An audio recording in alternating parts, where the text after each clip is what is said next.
welcome along to another episode of this FM21 Build a Nation story from Bangor City with me, Daniel. We're back today for part 120, and this should be a pretty good one actually, because Colwin Bay are our first opponents in the Welsh Premier League. They're top of the league, we're second, albeit we've won every game. But they're not doing badly themselves, only dropped 7 points all season and look like they're on their way up to the top. And then we've got Thun in a return match in a Champions League against Swiss opposition. And it's a big one. We'll see why from the table in a moment. So if you're looking forward to that and you are enjoying the series, please do chuck a thumbs up on the video. Subscribe down below for daily FM21 content from two long-term stories. So it's going to be an interesting couple of seasons as we edge closer to getting other teams into qualifying positions in Europe a little later on and in bigger competitions. But let's start by having a look at the schedule and what's been happening since you were last with me. So you were here for the 0-0 draw, a brilliant one against AC Milan, and then a 4-1 win away at TNS in the league.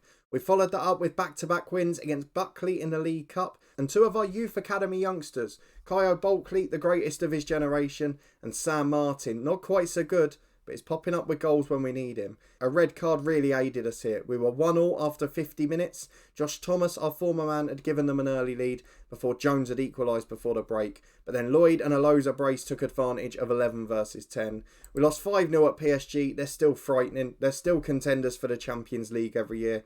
They've still got Mbappe up front, João Pedro. It's just so good. Mason Greenwood there still. It's a quality side. Into October, a 5-0 win ourselves, this time against Aberystwyth. 2 for Malone, 2 for Loza and 1 for Rosario. A 1-0 win away at Airbus. Kane Walters with the penalty. Really tough trip this. I know it was a backup side largely, but a really difficult day at the office. We followed it though with a comfortable 4-0 win against Livingston. That one in the SPFL Trust Trophy. Loads of players on international duty. So basically we only had 18 to choose from. But Luis Rosario got a hat-trick and Walters again scored from the spot. 2-0 against rivals Bala, Anderson and Loza. A 1-1 draw away in Switzerland against today's second opponents. Kresimir Loza was the man who got our goal. Before back-to-back wins, 3-0 at Kefin Druids in the league. That was Bulkley, Loza and Rosario. And then 4-2 at home to TNS in the League Cup. We didn't look great at the back in this. We could have conceded 1 or 2 more. But Reyes, a Walters brace and Luis Rosario got us a comfortable victory in the end. So a little bit of a wasted opportunity in the Champions League. We could have been on 4 points and really fighting with Milan for second. As it is though, this game is essential because if we win it and go on to 5 points, I think we're all but wrapped up for qualification for the Europa League after Christmas. And that has to still be our priority. Reach the Champions League group stages, be in Europe after Christmas. At the moment, it looks like we're on course for that. It could change before the end of this episode. As you can see there, we've got Celtic reserves, that in the quarter-final of the SPFL Trust Trophy, Kefin Druids in the League Cup, having beaten the hardest opposition. So at the moment, things are all looking pretty good. Although Colwyn Bay's form means we're not yet back at the top of the league, so they deserve an awful lot of credit. For us though, there's 2 big games today. There's not much transfer news going on. We're still waiting for Morgan Boys to leave. Yolo Maxwell, who we loaned out to Bala, has unfortunately picked up a big knock and he's actually declining rather than getting better with full-time training. So there are a few worries, but all in all, it's been a very good season. We're looking pretty good on and off the pitch, and I'd like to hope we can continue that today. TNS losing at the moment. Barrytown United have already played their extra game. But what can we do against Colwyn Bay, the current side sitting at the top of the league? Incidentally, after the midweek Champions League match, we then face Colwyn Bay again at the weekend. And we're going to have to do it largely with a backup side, because this 11 needs resting for midweek. We have to win against the Swiss opponents in the Champions League. We might have to sacrifice 3 points here. Let's go and pick our backup side. We'll be back in a moment to run through the lineup. Okay, so here we go. It's not as strong as we'd normally be, but we have got a few injuries to worry about. So Ewan McKinnon's been out a couple of weeks. We've got a few just coming back as well. Tom Jones being one of them. So we're having to be a little cautious. But this team should still be perfectly strong enough. It's David Robson in goal. Morgan and Bektas the record signing at the fullbacks, with Kelly and Pasiarek at centre half. We've got Price, Malone, Anderson and Bulkley the youngster at the midfield diamond. I will probably have to give Bulkley a complete rest in midweek because it's absolutely knackered. Tom Jones was out injured. He played virtually every game. Cole Lacey started one. And let's be fair, we missed Bulkley because when Lacey came in, we did not look as ruthless a side. We've got Loza and Rosario up front. Tom Jones will keep his appearance record going on the bench. We'll try and get him to the record before we leave this club. And there's a few other youngsters there too. but also that little bit of experience in Waters and Broom and Whittaker dotted about if we need them. Hopefully we won't. Fingers crossed we can make light work of the current table toppers. But it's Bangor City versus Colwyn Bay.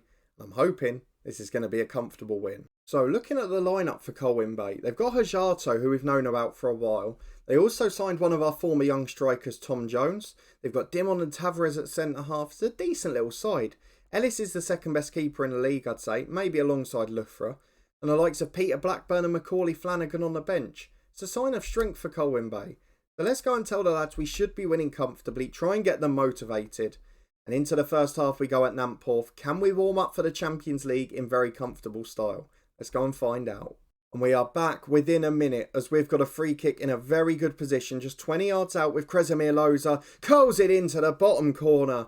How on earth did he get that over the wall and down into the bottom of the net from that distance? I mean, that defies the laws of physics, that goal. But Kresimir Loza, what a player he's been this season. He's been a threat off the bench, he's been big in the league games, and I'm sure he'll end up top scorer in the Welsh Prem, unless Rosario chases him, of course. And I say that as Rosario goes and puts him for two. A very simple corner, actually dealt with okay by the defender at first, heads it out of the box. Malone just nods it back into a difficult situation. And Rosario's the only one who reacts. TNS have got back on level terms in their game, but we are going top of the league today, because this Colwyn Bay side is starting to show that they probably shouldn't be top. Unless they've got some loanees from us we don't know about or can't remember. I can't understand why they're so poor. Kresimir Loza's put it in the back of the net again. This time, unfortunately for us, he is offside. But another good delivery from Morgan, an early cross causing trouble. But the back three for them really not working. Only 15 gone, and that's an awful tackle. The red card will be coming out immediately. Macaulay Flanagan on as they sacrifice one of the strikers. What a terrible start. They've been woeful. As Bulkley puts the ball into the box, Malone heads it over the keeper. I've got a feeling we're going to see a lot of highlights in this game as we're straight back from the goal kick which Ellis will take. Straight into midfield, Nichols loses out in the air and Morgan hoofs downfield. Straight through to Ellis again. Not sure why we needed to see that 10 seconds. Ellis will go long again though. Big ball over the top. Hajato can't chase it. It's straight through to Robson. Not sure why we needed to see that. As it falls for Morgan at right back to Anderson. To Price, out to Bektas. Has to lead to something because that first 30 seconds was utterly pointless. Bektas gets past his wing-back. To the byline he goes. The record signing back to Kyo Bulkley. The half volley into the net. It was a brilliant strike. And now we're starting to look a real threat. What I was going to say a bit earlier on in the episode when we were going through the results is although we've got a better team, we haven't had so many big emphatic wins this year. There have been a lot of sort of efficient performances, professional displays, 2s and 3s and even 1s on occasions. But this looks like it could be a riot as we get to Morgan on the right hand side. Crosses block but Malone will get there first and he'll just start again. Back down the line to Gwyn Morgan, the fullback. He finds Patrick Malone. Cuts it inside to Price. Another flying tackle off the ball. Price gives it to Bulkley. Goes for the shot again. Just wide of the post. It is scintillating stuff from Bangor City. TNS have got the lead. They need to keep in touch. Because at the moment, we look irresistible. Perfect first half display. And Bektas throws in from the left with 10 minutes to go. As Bryce gets the ball back to Kelly. Gives it into Patrick Malone and Anderson. The Northern Irishman combine out to Gwyn Morgan. He gets into the box himself. People forgetting, of course, because he went out on loan as Malone puts it in the top corner. Morgan's actually a youth academy prospect. He came through our intakes. It's just that we loaned him out a bit because we had Jack Hankin at the time. And he's come back a very good player. 4-0 to Bangor City. Still 5 minutes to go to half time. As Loza plays a 1-2 on the right again. All of our threat coming down there at the moment. Malone cuts it back to John Price. He shoots just over. It's perfect. It's a brilliant display. And we can rest even more for the midweek match. As it's an Airbus throw on the left-hand side, right back by their own corner flag, literally passes it to Loza. Loza, thankfully, gives it to Rosario, who puts it at the keeper, because it could get a little bit embarrassing if this goes on like this. 4-0 at half-time, 11 versus 10, and Colwyn Bay yet to have a shot on target. We could not be happier. The youngsters will be on soon. Well, a quiet 10 minutes to start the half, but we're back now as Anderson's brought down in the box. Simple as you like, Bektas threw it into him, Anderson held it up. And now Kresimir Loza's got a chance to complete his... I was going to say his hat-trick. He's only scored one. Kresimir Loza up. Can he put a second in? He can. Sends the keeper the wrong way. It is 5-0. And there's no point holding it up now. Let's go and make some more changes. We're going to need Loza in midweek, so Sam Martin can come on for him. Bulkley was very tired. He'll be replaced by Tom Jones. And then Kopp or Burrows for whoever needs it most. I would say maybe Kelly gets a rest or Patrick Malone. I'm not sure which one needs one more. I think for now we'll just leave it, because with those two subs, they're the two we needed to get off. And then we'll worry about the defence in a minute. Maybe even Gwyn Morgan, because he's played a lot of football off the bench as well. So I'm going to bring Burrows on for Morgan, just over an hour gone, as Bektas throws it in again. Pocket heads away as far as John Price. Picks it up on the halfway line and has got loads of options beside him and in front of him as well. Gives it to Kelly, who releases Daniel Anderson. Really come back into the fold this year. Finds Martin the youngster. Anderson through to Rosario. It is lovely football. It's a bit too easy as well. Colwyn Bay not been at their best at all. But it's 6-0. There's still 27 minutes to go. And now we get to bring on Burrows and rest Morgan. A perfect day at the office. Now let's hope we make it count in midweek. Well, I'm sure we can't attribute it to bringing Burrows on, but this game has gone very quiet since that 6th goal and the substitute. We reach full time, there's no further additions to the score sheet. We say well done to the lads, we move on very handsomely. And if we can repeat that against the Swiss visitors in midweek, I think we'll be through to the Europa League after Christmas too. Fingers crossed we can duplicate that display. Fitness test time, Ewan McKinnon is back, Tom Jones is fully fit again. So maybe Kresimir Loza won't have to start, we'll wait and see. Milan did lose to PSG as well, so there is a very slight inkling that second place might still be open. If we win this today, we'll be on 5 points level with them. What's frustrating is if we'd done the double over the Swiss side, we would have been on 7 now. But we can't worry about that. The past is the past, and let's make sure we're in Europe after Christmas. And the only way we can do that is by making sure we win this game today. Let's go and see if we can do it. There's going to be a lot of changes, not just 6. There's going to be a whole team of changes there. We'll go and do those very quickly. We'll be back in a minute to go through the 11. Okay, so here's our squad for today. I've actually left Bulkley on the bench in the end because his match load's gone down to medium after that. The problem is when he goes on international duty, he plays 2 or 3 games in very quick succession for his under-21 side. However, the rest of the squad's pretty strong. We've gone back to George Wickens in goal as you would expect. Weaver and McDonald the fullbacks with Mackenzie and Whittaker at centre half. We've got Lloyd in a holding role, Broom and Reyes in the middle with Tom Jones making his first start after injury. And then Loza and Walters the front 2 today. Very big games for them. They're both on 20 for the season. Who's going to get the first goal? Fingers crossed we can get a win at home. If not, probably going to be hard to get through to the Europa League last 32. And here we go. Not many recognisable names from previous years, but a very good side that got a good, pretty comfortable draw against us, to be honest, in the away return fixture. So I'm not entirely confident that we're just going to roll them over, but I am hoping we can nick a victory with the support of the home fans, albeit at the racecourse rather than Namporth. We got a few of the lads motivated. We're going to go out on the front foot, and I'm just hoping that we can find some goals from somewhere. Because if we can, as long as we win this game, it's job done. Let's go and see if we can do it. Hopefully there won't be a thorn in our side. Well, interesting 13 minutes. No shots at all from either side. But that time we have a set piece. It's into the back post towards Chris Broom. Just heads over the bar. He's come back a different player this year, Broom. He was pretty poor last year. We talked about potentially replacing him. He's now become the first name on the team sheet in that centre midfield. And it's between Reyes and Malone for the other one. You even saw in the last game Anderson doing well. We've got youngsters coming through too. As the Swiss side put it into the back post, everyone misses the header. Braut gets it back to Biaki. Into the box again. They've got a 3-on-2 here. This is dangerous. But it's blocked off the line. It's cleared long towards Walters as well. But we can't make anything on the break. You've seen though, they're a threat. They play good football. They keep the ball really well. And he managed to get on top of us a few times here. So they get it on the right-hand side again. Cross into the front post.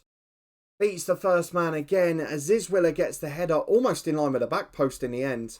And he's back across the keeper. We're going to have to go back to balanced. Because we're getting outplayed on the counter. I'm not sure we're going to get a result out of this. Now a draw becomes essential. Because we at least stay ahead of them overall then. And if Milan and PSG can do their job, we'll stay in second or third place, sorry. As Loza takes a free kick. Oh, outside of the post. How did he miss that? It was a brilliant effort again. Almost identical to the one he scored against Colwin Bay. But just off the outside of the post rather than in the postage stamp.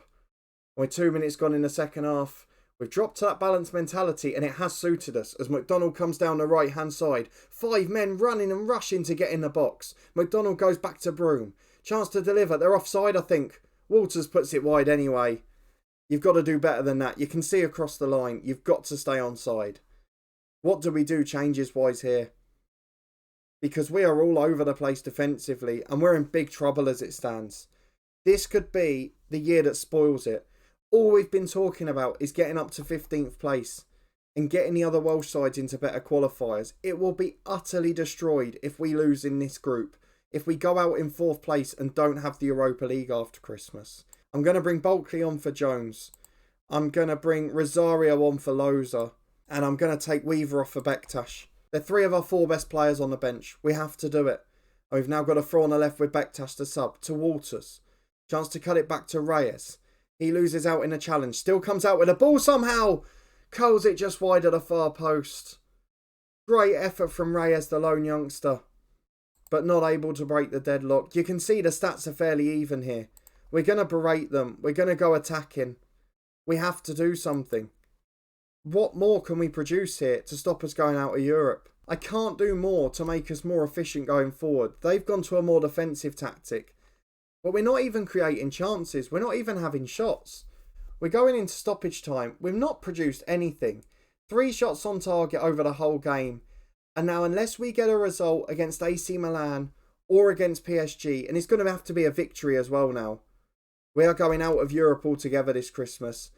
And the progress of Welsh football is about to be halted by a year. That was not on the cards. And that is not what we were hoping for.